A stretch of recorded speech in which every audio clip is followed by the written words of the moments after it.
Your character's tragic backstory does not matter. Let me explain.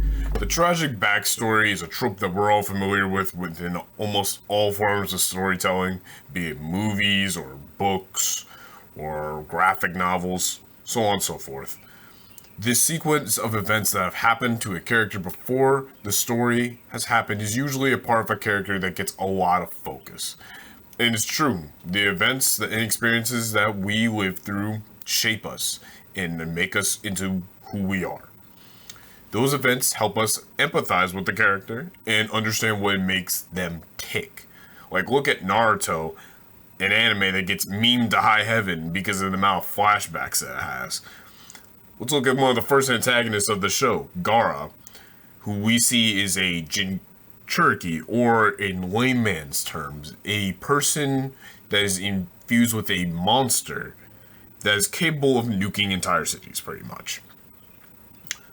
Through Gaara's backstory, we learn just how similar he is to the main protagonist, Naruto, is. Both of them got these scary-ass monsters that are within them that threaten to destroy everything around them.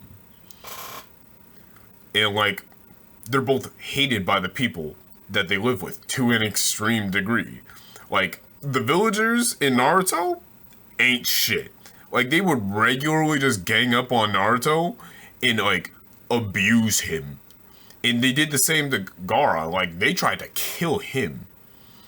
And then later, they parade him around in the story like a hero when he saves them. Those guys are straight up bums. The switch up was crazy. But anyway, now you might be asking me, but Matt, the creative, if the name of the video is Why Backstories Don't Matter, isn't what I just said a point against me? And to that, I'm going to say, while that is true, backstories give us a window into the lives of a character. We can often get super caught up into showing off this character in like daydreaming and molding these characters. So we really want to show them off. And like, I get this feeling whenever I start writing an antagonist personally. I could sit there and think about my villains for hours pretty easily. And I think I speak for a lot of people when I say that it is very easy to include a character's backstory for little other reason than you like the character and you want to show off how cool they are. It's a trap! Don't fall for it. And that's what's led to my opinion here. Why backstories don't matter. And my reasoning is technically because it's just not required for the plot in a lot of cases. In my personal experience, whenever I see a backstory used, it does do a lot of character building, as I said earlier. But in a lot of cases, that's all it does. And sometimes it fails to add to the plot at all, and it's just there because the author likes their character too much.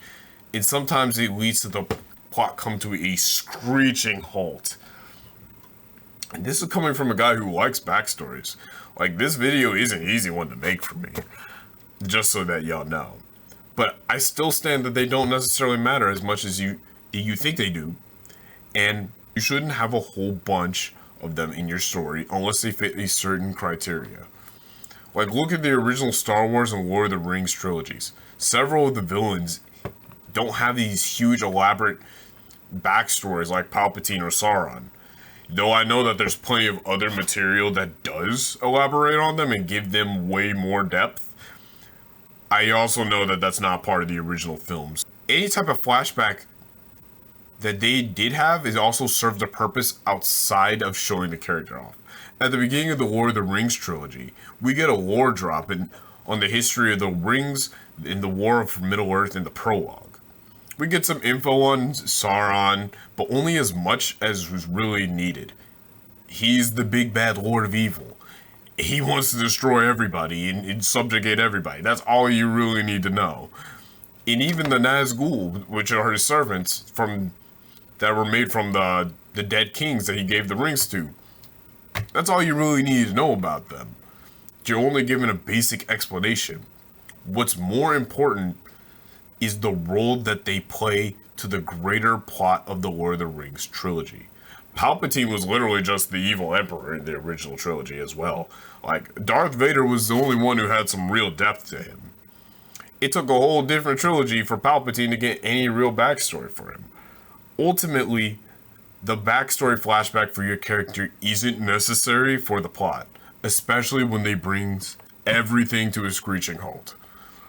The actions and the roles that they play in the present, and while they affect other people now in your other characters in the world building, is far, far more important.